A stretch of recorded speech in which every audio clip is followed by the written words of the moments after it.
قرآن کہتا ہے دلوں کے حال تم سے بہتر تمہارا اللہ جانتا ہے۔ تمہارے خاموش سجدے اور تمہاری ان کہی باتیں خدا کے ہاں بہت خاص مقام رکھتی ہیں۔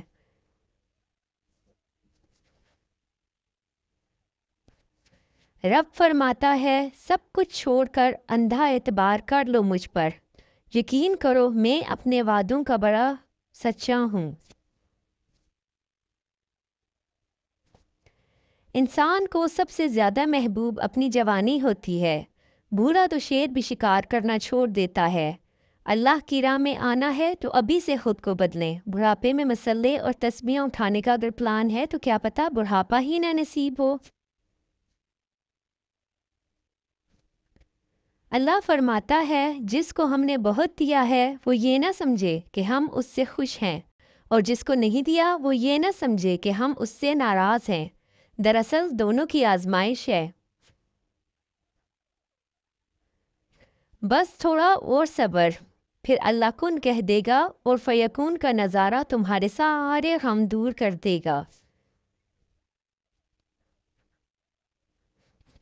اللہ تمہاری دعاؤں کو نصیب سے ہارنے نہیں دے گا، اور یقین رکھو معجزے صبر کرنے والوں کے لیے ہیں۔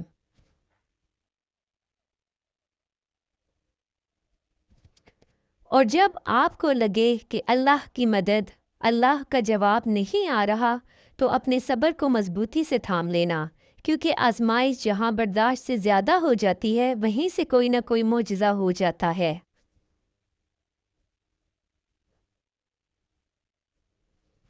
صبر کر لو، یہ سوچ کر کہ جو ہو رہا ہے اس میں اللہ کی مصلحت اور تمہاری بہتری ہے،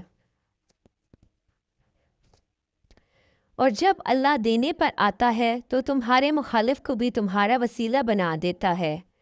وَتَوَكَّلْ عَلَى اللَّهِ وَكَفَى بِاللَّهِ وَكِيلًا، اور اللہ پر بھروسہ کرو اور اللہ ہی کارساز کافی ہے۔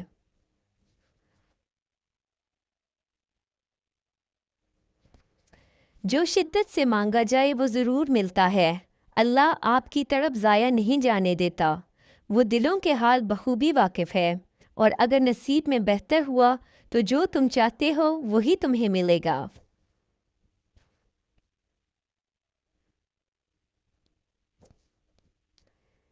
اللہ نے اگر دیر سے دیا تو بھی بہترین ہی دے گا، اس کا فیصلہ تمہارے لیے سب سے بہتر ہے۔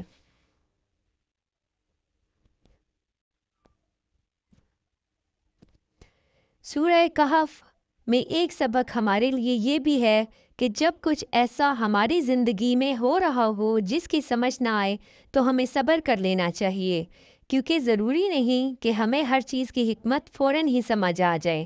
کبھی کبھی یہ باتیں وقت کے ساتھ ہی سمجھ آتی ہیں۔ وقت سارے راز کھول دیتا ہے۔ شدت سے دعا مانگ رہے ہو لیکن لگتا ہے کہ قبول نہیں ہو رہی، تو یقین کرو قبول ہو چکی ہے۔ اللہ بس تمہیں بہترین وقت پر دینا چاہتا ہے۔